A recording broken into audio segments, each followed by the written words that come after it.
Shabbat Shalom, amigos, estimados Jabrín Javeros, un saludo a la distancia nuevamente.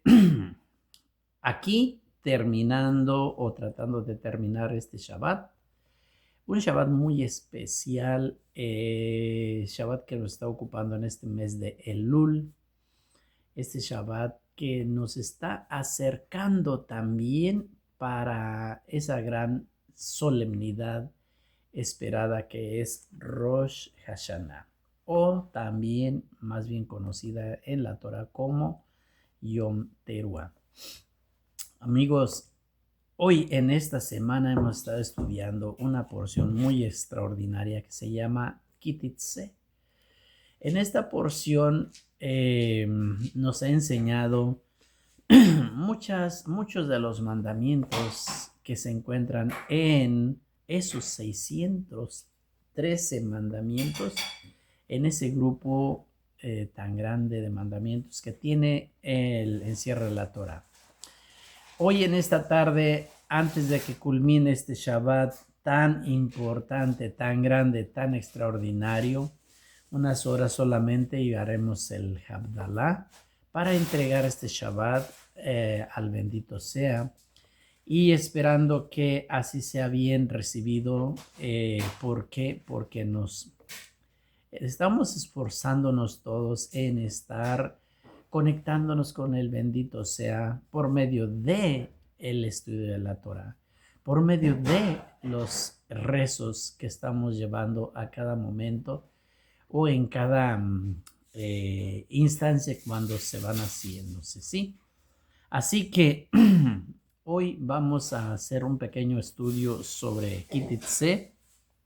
De hecho, hemos estado hablando ya en otros momentos de esto, pero vamos a ir haciendo ese estudio general de esta porción, perdón, tan importante, ¿verdad? Aquí a esta porción yo le llamo la porción de los ki, ki. No es Kititze solamente. Hay mucho ki aquí en esta porción. Sí, pero ¿por qué lleva el nombre de Kititze? Porque así empieza el verso 10 del capítulo 21 del libro de Barim, cuando empieza así diciendo Kititze le milhama, cuando salgas a la guerra. Y cuando salgas a la guerra, ahí hay un mandamiento inmediato que dice que cuando salgas a la guerra y en esa guerra, obviamente esa guerra la está hablando y este mensaje lo está diciendo Moshe Rabbeinu al pueblo en la explanada antes de cruzar el río Jordán, en aquella explanada de que se encontraban ahí en Moab. Sí, en ese discurso que está dando Moshe Rabbeinu de 36 días y que Moshe Rabbeinu ya les ha dicho que él va a fallecer en determinado tiempo. En ese gran discurso, ahora nos encontramos con Kititze y aquí les está diciendo él esa recomendación: cuando entres y cuando vayas a la guerra, porque ¿qué van a hacer el pueblo de Israel cuando va a ir a la guerra? Perdón, va a ir a la guerra. Ay, perdón, voy un segundo. Ya hice la bendición, anterior. Va a ir a la guerra a conquistar esas siete naciones, se puede decir 7 naciones que están documentadas ahí en la Torah. Sí, cuando vayas allí a pelear contra ellos, contra los cananeos, contra los eteos, contra los jebuseos, contra los amorreos, contra todos ellos. Y aquí dice, cuando entres a la guerra, cuando vayas a la guerra, pero ojo, ¿por qué estoy repitiendo tanto esto? Porque cuando van a ir a pelear en la guerra contra estas 7 naciones cananeas, ¿sí? Los hititas, los jebusitas, los cananitas y todos ellos 7 naciones, Ahí el Eterno bendito le ha dicho a Moshe Rabeno que les diga que tienen que destruir a todititos, hombres, mujeres, niños, construcciones, ídolos, todo lo tienen que destruir y no deben de dejarse nada para sí. ¿Para qué? Para que después no vaya a ser como una espina en el zapato. Ahora bien, también Moshe Rabeno les está diciendo cuando vayas a la guerra, ¿sí? Quítetseme el jamá, ¿sí? Y entre tus enemigos. ¿Cuál guerra entonces está refiriéndose aquí? Nuestros sabios nos dicen que esta guerra se refiere a las otras guerras que son aparte de los 7 naciones, estas que están determinadas a ser destruidas.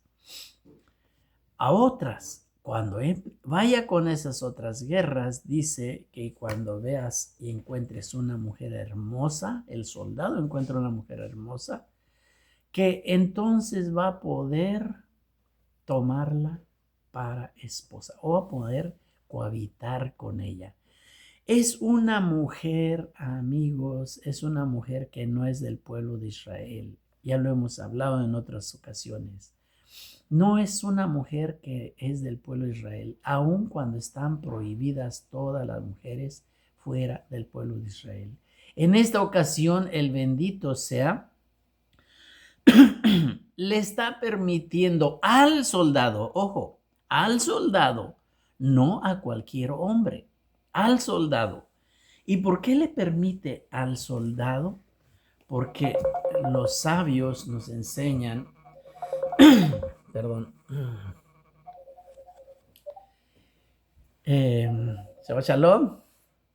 Shalom, More, ¿cómo está usted? Bien, Baruch Hashem, estamos aquí ya empezando con la clase, estamos ahí ya grabando un poquito y pues Perdón, disculpe. ok, está bien, lo escuchamos entonces. Seguimos adelante. Ok. Entonces, cuando vayas a la guerra se está refiriéndose a las otras, a los otros pueblos, a los cuales no son esas 7 naciones.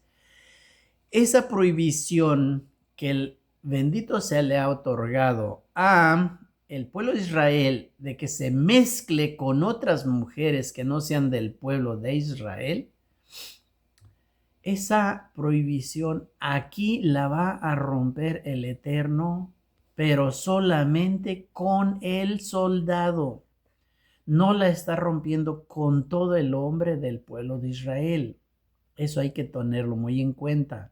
Es con un soldado y la razón es porque nuestros sabios nos enseñan y dicen que es porque el soldado ha estado viviendo un momento de mental, vamos a decirle así, o un momento psicológico muy fuerte en el cual obviamente ha matado a mucha gente, digamos así más agresivamente y crudamente, ha cortado muchas cabezas, se ha llenado de sangre tanto que la mente de la persona no es como una mente de alguien que no ha estado golpeando, digamos así, que alguien que no ha estado golpeando. Entonces, la mentalidad, la psiquis de la persona no es la misma. Entonces, de ahí el soldado está a un nivel en su mentalidad en el cual lo que necesita es como un desahogo, un desahogo. Y entonces la Torah enseña que en esos momentos, para que el soldado no caiga bajo como caen la mayoría de todos los soldados, en los cuales por eso se dan todas las violaciones y entraban a las ciudades y lo primero que hacían era violar a las mujeres y después de violarlas, maltratarlas, golpearlas o matarlas. Entonces, el soldado del pueblo de Israel tiene que ser diferente. Si bien se le va a permitir que tenga cierto desahogo, porque dice, y si ves esa mujer hermosa y la deseas, podrás cohabitar con ella. Y ese cohabitar con ella, hay varias posturas, digamos, o varios entendimientos. Uno es que puede cohabitar con ella en el momento para relajarse más. Y también hay otra postura en la que ese cohabitar con ella va a ser después de que lleve cierto número de reglamentos la mujer para que él pueda cohabitar con ella. Sin embargo, en cualquiera de los casos, es una mujer que no es del pueblo de Israel. En ese caso, solamente así puede un soldado, ¿sí? O una persona del pueblo de Israel meterse o casarse, digamos, con una mujer que no es del pueblo de Israel. En las condiciones de ser aquel soldado que obviamente, como dije, y como nos enseña la Torá, como siempre iba el pueblo de Israel y siempre ha ido hasta la actualidad, pocos soldados luchando contra miles, pocos contra miles. Obviamente que si van 318 hombres con Abraham vino y van a pelear contra 4 reyes, obviamente que a cada uno de ellos les va a tocar matar a muchísimos. Sin embargo, al pueblo de Israel no sale afectado, como fue en el caso de Abraham Avino y todas las guerras que peleó Moshe Rabeno también con los reyes y bueno, y así mismo con Josué, con los 31 reyes que estuvo peleando en Canaán, no se muestran las bajas en el pueblo de Israel. A menos que el pueblo de Israel haya fallado, esté faltando en diferentes cosas, entonces entonces, el pueblo de Israel va a sufrir las consecuencias. Y lo vemos desde el momento cuando van a entrar a la tierra prometida y que llegaron los espías y que les traen el informe perdón, y que traen el informe de que no pueden conquistar y después del discurso y después de lo que Moshe les dice y después de todo el juicio que se está entablando, la decisión que toman después y decir, ok, entonces mañana tempranito nos alistamos y vamos a pelear y que les dice Moshe, no vayan porque el Eterno no va a ir con ustedes. Desde ese momento ahí vemos cómo ellos son derrotados. Entonces sí, cuando está la desobediencia, cuando hay esa desobediencia en el pueblo de Israel, todo el tiempo sufre las consecuencias y tiene las bajas, sufre muchas bajas. Entonces, en este caso aquí de la mujer, es uno de los casos en los cuales pareciera que la Torá se va a contradecir, pero no es que se contradice, no se va a contradecir, sino que da esos permisos para precisamente no caer en pecados más graves. Y obviamente, después de que ve a esa mujer hermosa y la lleva a su casa y le corta el pelo y le quita el vestido y le deja crecer las uñas y le deja tantas cosas para que no tenga el ánimo de seguir con ella, entonces todo esto viene y aquí de esto le sigue un texto muy importante, el cual nos habla del hijo rebelde. La Torah nos trae el tema del hijo díscolo y rebelde.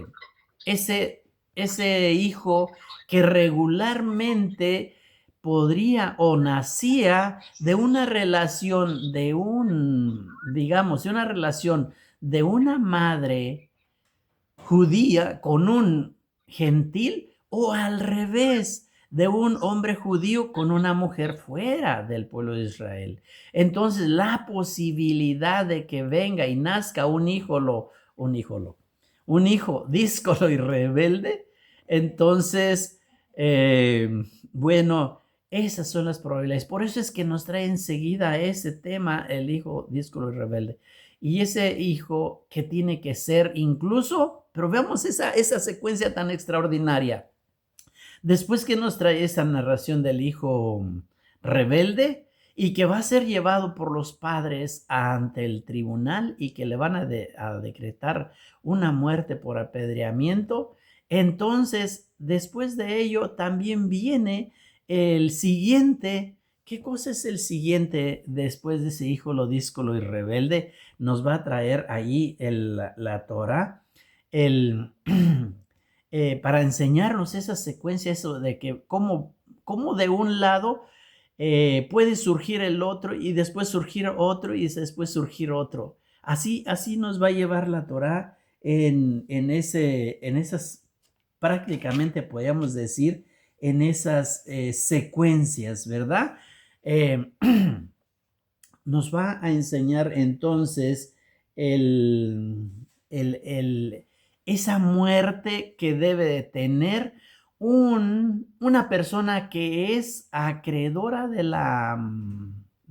acreedor de una muerte por apedreamiento, puede ser porque hizo un pecado y ese viene entonces el mandamiento en el cual dice no, esa persona, ese muerto, tienen que colgarlo en el árbol, en un árbol.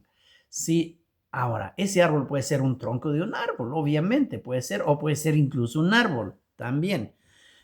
Pero la Torah dice en el etz, árbol. Ahí será colgado en un árbol. Entonces, ¿por qué?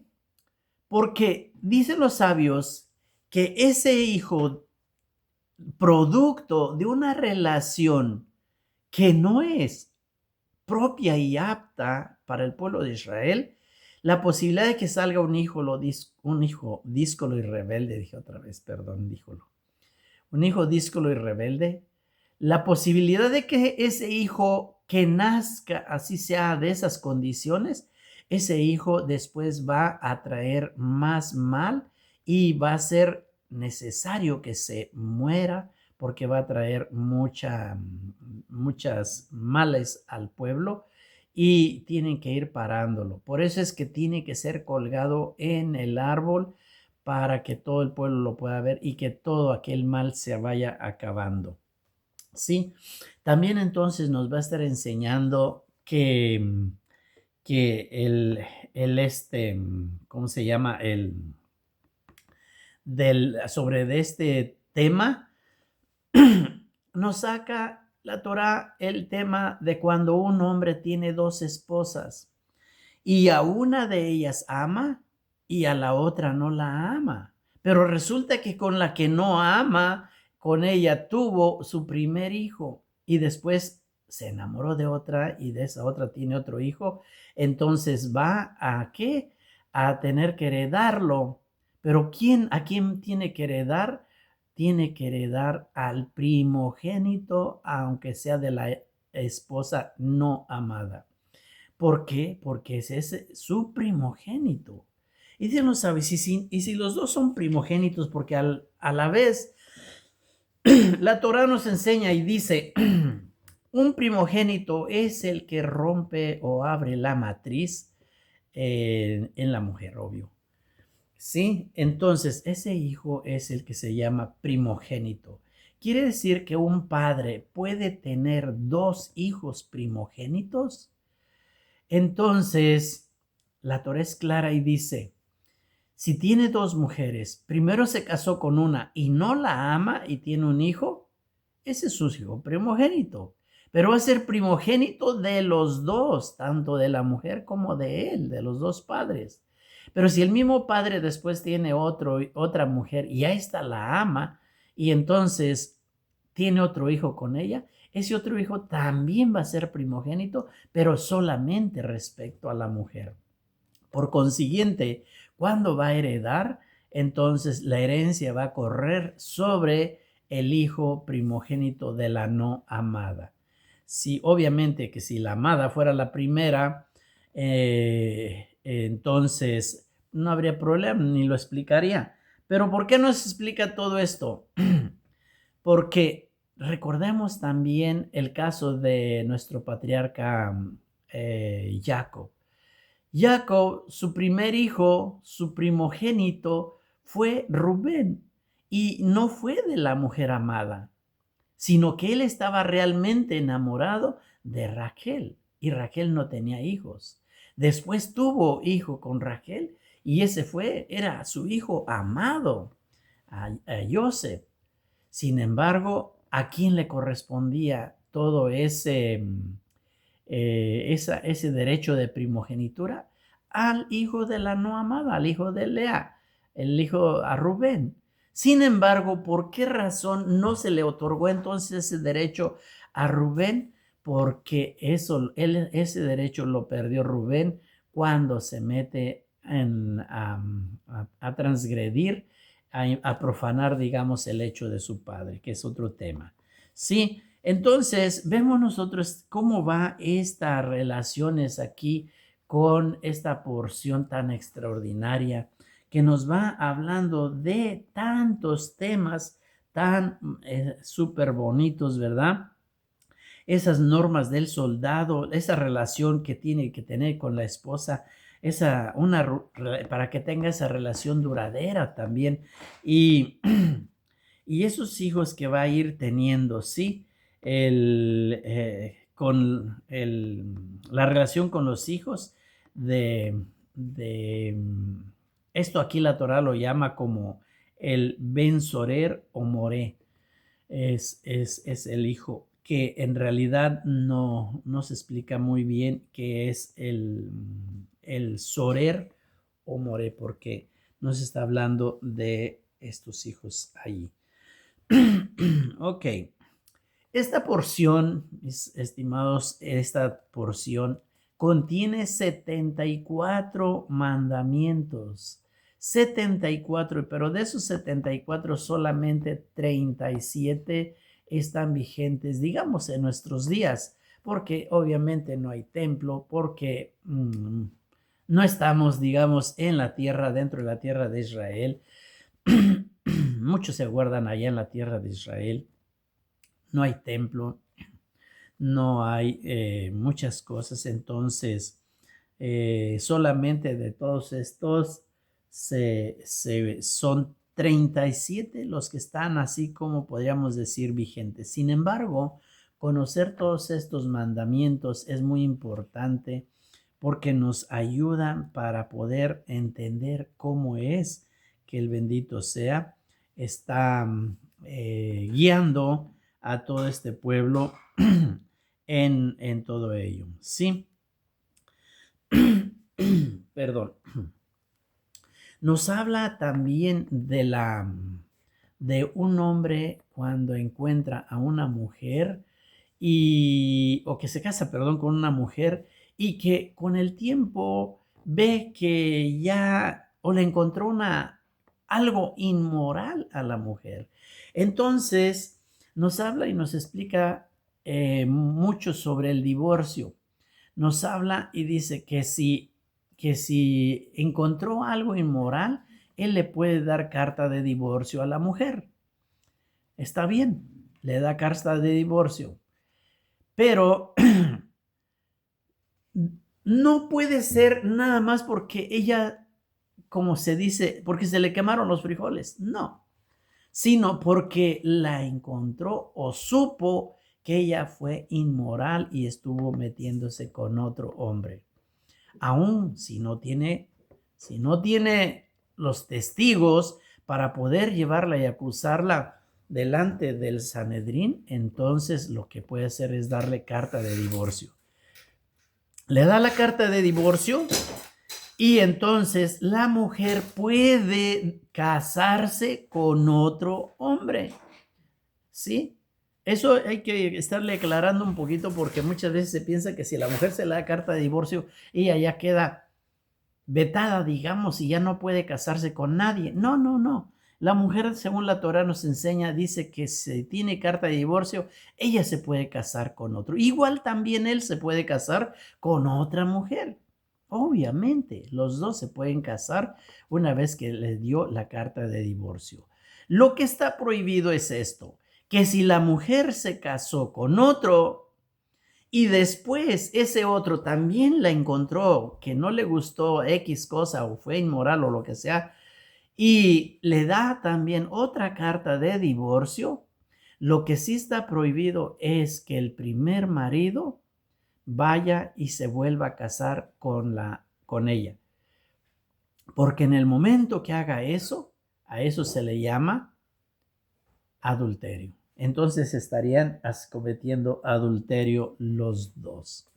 ¿Sí? No tendrían permitido. Entonces, después vamos a ver, y si no nos estamos adentrando ni para nada, solamente estamos mencionando estos mandamientos que están dados, porque si adentráramos sabríamos que el mandamiento viene mucho más riguroso y que el hombre debe ser solamente para una mujer y y que hay muchas prohibiciones más. Pero a grandes rasgos, según como nos muestra aquí la Torá, así es como se vienen dando estas cosas, ¿sí? Entonces, ¿qué tenemos más? Sobre la guerra, ¿sí? Kititze le milhama. Cuando salgas a la guerra. Cuando salgas a la guerra, nos habla de aquel jovencito, aquel soldado que está por casarse y que está por casarse, que está solterito y que dejó una novia, digamos, hablado en nuestro tiempo, dejó a la novia o dejó a la esposa ya comprometida, le dice que esa persona no vaya a la guerra. ¿Por qué? No se sabe. ¿Qué tal si le llegara a pasar algo y entonces otro hombre sería el que estaría con la esposa que todavía no es su esposa, ¿verdad? Y entonces dice, mejor que no vaya, que se regrese y se case, y la obligación de esa persona una vez que se casa es que tiene que estar haciendo feliz a su esposa durante todo un año completo. Todo un año completo. No tiene el derecho de dejarla y si no tiene el derecho más bien y la obligación de siempre estarle satisfaciendo a la mujer en todo lo que ella quiera. ¿Sí? Así que tenemos ese enseñanza de cuando salgas a la guerra. También tenemos otra cuando al respecto, si alguien ha sembrado una viña y no ha cortado ni un año las uvas, entonces le dice también tienes que regresarte para que no sea que otro vaya y coma lo que tú sembraste de ese viñedo. Son esos dos casos que nos habla tan extraordinariamente respecto a quienes no van a ir a la milhamá, a la guerra, pero quienes otros también no van a ir a la guerra, a la milhamá, pues no van a ir aquellos cobardes. ¿Y quién de ustedes tiene miedo? El que tenga miedo que se regrese a su casa, no sea que vaya a contagiar a los demás y empiece a decirles que nos va a pasar esto, nos va a pasar aquello y meterles el miedo. Entonces mejor que se regrese. Eso lo vimos con la guerra con Gedeón cuando estuvo seleccionando a su ejército también y que al final se quedó solamente con 300 hombres, que fueron los que fueron a pelear contra un gran ejército. Recordemos lo que dije hace un momento, iban poquitos, y entonces cuando iban y peleaban, pues les costaba a cada uno de ellos, pues matar a una cantidad impresionante que no tenemos la menor idea de lo que tenían que hacer. Porque peleaban con espada, cuántos espadazos daban al enemigo, cuántas muertes, la sangre hasta dónde les llegaba.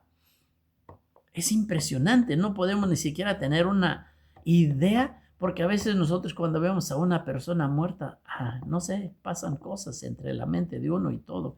¿Qué pasa cuando ves muchísimas muertes y sobre todo que tú las hayas estado matando a todos? Son momentos que yo no me atrevería ni siquiera a tratar de describirlos porque no podría. ¿Sí? Entonces, son esos casos en los cuales no van a ir a la guerra estas personas. Kititze lel milhamá, ¿sí? Cuando vayas a esa guerra. Tenemos muchas más cosas, Sí, tenemos esos otros mandamientos tan extraordinarios como es el mandamiento que nos enseña ¿cómo se dijera? La destrucción de Amalek, ¿sí? Y el mandamiento de Sajor, ¿sí? Recordar lo que nos hizo ese malvado de Amalek, lo que nos hizo. ¿Por qué nos vamos a tener que recordarle? Recordemos que ese Amalek siempre estuvo como el enemigo generacional del pueblo de Israel. Y como bien dice la Torá en Levítico, dice que, en Shemot, que dice que recuerdes cómo nos atacó Amalek, ahí en el capítulo 18 de Shemot, cómo nos atacó Amalek por la retaguardia, cuando todas las naciones que habían en sus momentos, que odiaban, porque todo el tiempo han odiado las naciones a Israel. A veces una está de parte y como que lo quiere y que le ama, pero después con un tiempo más ya no le ama. Y así ha sido toda la historia. Entonces, por eso es que se dice y se llega a la generalidad de decir todas las naciones odian a Israel en determinados momentos de la historia, pero al final todos vienen odiando a Israel. En ese odio a Israel hay el gran espanto de todas aquellas naciones, como saber y darse cuenta que quien está protegiendo a Israel es el Dios verdadero, el Kadosh Baruj Hu, el Eloah uno y único, el cual es el que maneja todas las cosas y que no tiene ninguna otra nación en la cercanía con ese Dios como lo tiene Israel. Por una razón, dice Dios, yo los he escogido, quien eligió al pueblo de Israel fue Kadosh Baruj Hu. No fue precisamente así concreto, no fue el pueblo de Israel el que eligió a Dios, sino que fue Dios el que elige al pueblo de Israel. Después, con el tiempo y con los contratos que va haciendo el pueblo de Israel elige también a Kadosh Baruj Hu, pero el pueblo amado de Kadosh Baruj Hu es el pueblo de Israel. Y por eso, con tantas maravillas, con tantas maravillas como las que se realizaron en Egipto, las 10 plagas, ahora no solamente esas, las demás maravillas impresionantes como el rompimiento del mar, el cruce de ese mar, el maná, tantas cosas que vienen dándose y que ellos vienen exaires todos porque Moshe les ha dicho que van a recibir una Torá. Esa Torá la vamos a recibir, vamos al monte Oré, porque allí es donde vamos a encontrar a Kadosh Baruj Hu. Y va todo el pueblo contento, todos contentos. ¿Para qué? Para poder estar en contacto con Kadosh Baruj Hu. Ahora, en esa relación que se tiene y en ese fuego ardiente que muchas veces, amados, muchas veces todos hemos sentido, a veces más fuerte y otras veces menos, pero en un momento determinado de nuestras vidas sentimos un deseo ardiente tan fuerte de estar conectados con Kadosh Baruj Hu, fuertísimo, y que estamos dispuestos a lo que sea con tal de poder estar conectados con Kadosh Baruj Hu. ¿Cuántas veces tú lo has estado? ¿Cuántas veces tú has sentido ese fuego que te quema las entrañas, que te hace cosquillas en la boca del estómago por poder servir al bendito sea? ¿Cuántas veces hemos estado en esas situaciones? Pero también, ¿cuántas veces ese fuego se ha apagado? ¿Cuántas veces ese fuego se ha disminuido y ya no es el fuego como el fuego de tu primer amor? ¿Cuántas veces hemos sentido esas cosas? Ese mermar de ese fuego es Amalek atacando al pueblo de Israel por la retaguardia, atacando a Israel por esos rezagados, y luego no solamente ir y matarlos, que pudieran nada más enterrándoles la espada y matarlos y ya. No, sino la intención de Amalek era hacerles sentir su peso, que sufrieran, mutilarlos.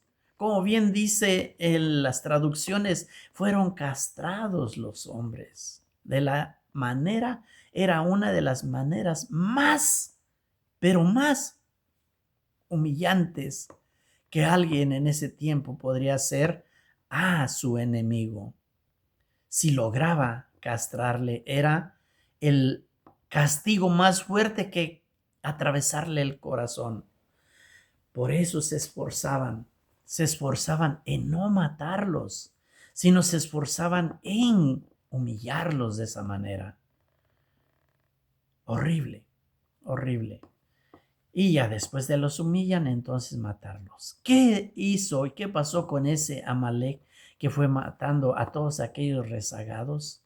Bueno, pues fue golpeado también Amalek, porque el pueblo, los que iban los de adelante, regresaron y atacaron a Amalek, y se hizo esa guerra tan fuerte, en la cual dice la misma Torá que era tan fuerte esa guerra que en veces prevalecía Amalek y en veces prevalecía el pueblo con Josué, con Yehoshua ben Nun, peleando esa guerra.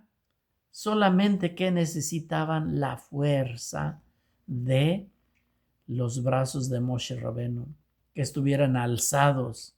Pero cuando se cansaba Moshe Rabenu, entonces prevalecía Amalek. Eso nos enseña muchísimas cosas más, no solamente literalmente aquel evento que estuvo pasándose. Moshe Rabenu, los brazos de Moshe Rabenu. ¿Qué significan los brazos de Moshe Rabenu? ¿Qué significa todo lo que Moshe Rabenu nos entregó y nos dio? Cuando nosotros estamos fortalecidos, que nos fortalecemos con la Torá, los brazos de Moshe Rabenu están fuertes y están alzados. ¿Depende de quién? Depende de nosotros. Depende de cada quien. Depende de ti, depende de mí, depende de cada quien individual. ¿Sí? Pero esa guerra con ese Amalek estaba fuerte. Ahora, ¿por qué fueron rezagados? ¿Por qué fueron rezagados aquellos, como lo dice la misma Torá, que eran rezagados? Sí, no me acuerdo cómo se llama en hebreo, cuando dice la palabra rezagado, se me olvidó ahorita. No lo recuerdo. Bueno, se dice que eran rezagados. ¿Por qué? Porque eran personas que no querían someterse a los designios que Moshe estaba enseñando en la Torá. Y por consiguiente traían muchas maldades que traían ahí entre todo esto. Y eso me parece que lo tenemos en el capítulo 25, si no me equivoco. Déjenme ver si encuentro tantito esto. Capítulo 25. Sí, creo que sí. El 25 va a ser el verso 5, incluso cuando nos está hablando de esto. Cuando no,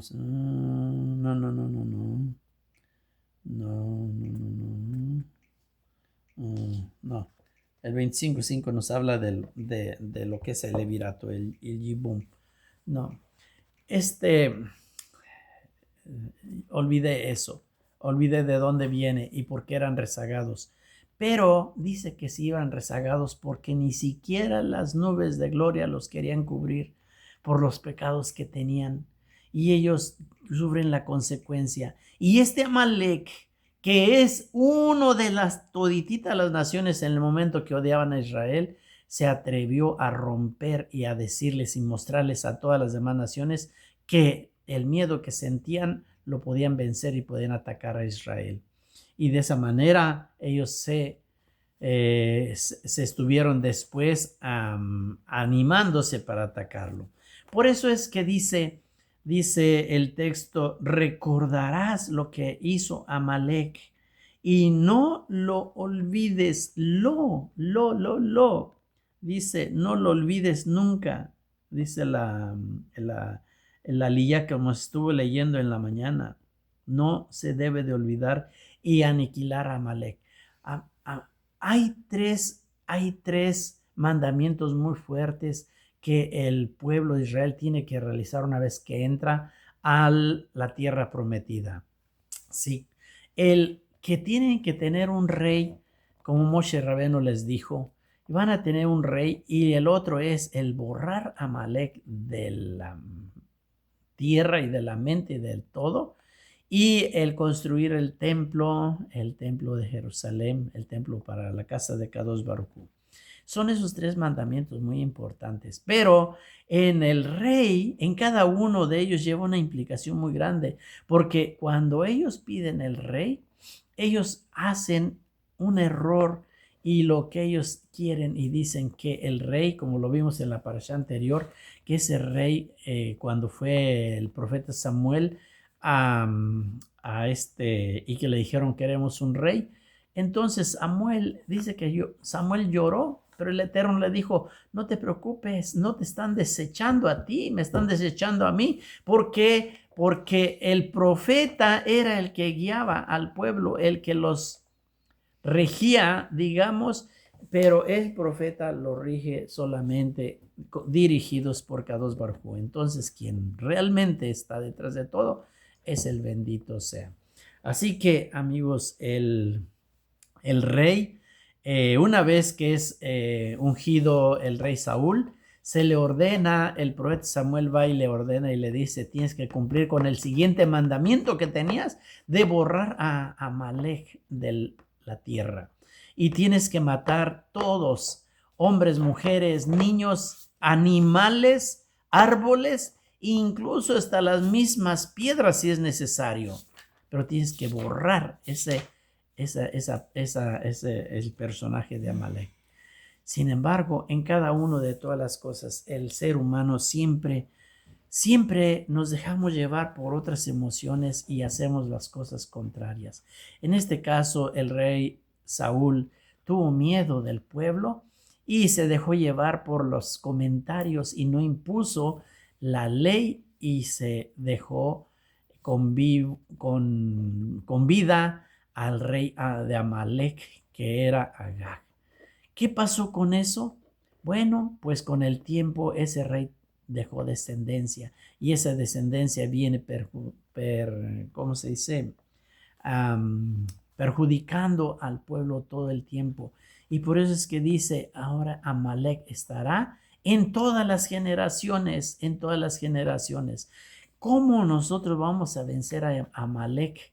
Lo vamos a vencer solamente con la ayuda de la Torah, con la ayuda de someternos completamente a los mandamientos.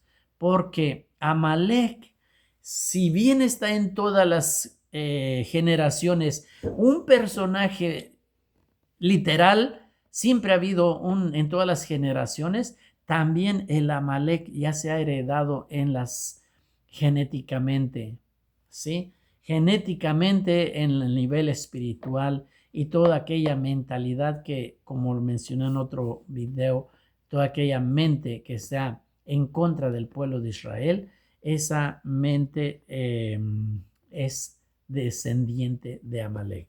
Amigos, tenemos esos mandamientos tan extraordinarios como el mandamiento de pondrás una protección en tu casa, en la azotea de tu casa. ¿Para qué? Para que no vaya a ocurrir una desgracia, esas cosas, esos mandamientos, todos estos mandamientos los podemos ver en una manera literal, y en una manera literal tienen una relevancia importantísima que nos enseña cómo nosotros podemos hacer y tener una vida tranquila y buena. Sin embargo, todos estos mandamientos se pueden aplicar en nuestro nivel espiritual, mental, porque, por ejemplo, el mandamiento del cerco de las azotea es el cerco que debemos ponernos nosotros siempre en nuestro Yetzer Hará, porque la azotea de nuestra casa va a ser nuestra inclinación al mal, que puede ser buena o mala. Nuestra inclinación, nuestro Yetzer, esa es la azotea. Puede ser ese Yetzer, esa azotea puede ser buena o mala. ¿Cómo va a ser buena? Ponle un cerco de protección alrededor para que no dejes que ocurran las cosas malas. ¿Cómo va a ser mala? Déjalo sin cerco y ocurrirán desgracias tras desgracias. Así en todos los mandamientos, amigos, es en varios niveles, y si nosotros nos aplicamos en ellos, podemos tener una vida mucho, pero mucho más mejor espiritualmente, literalmente, materialmente, en todos los aspectos. Que tengan todo lo mejor, y espero que haya sido de interés este pequeño comentario que he estado hablando sobre la Parasha Ki Titze. De hecho, déjame tus comentarios también muy importantes, y suscríbete a mi canal, de paso, por ahí. Shabbat Shalom, amigos, que tengan todo lo mejor, y los espero en el siguiente shiur, en la siguiente porción, con la ayuda del Eterno, que nos dé la oportunidad de seguir estudiando su bendita Torah. Aquí nos despedimos. Shabbat Shalom.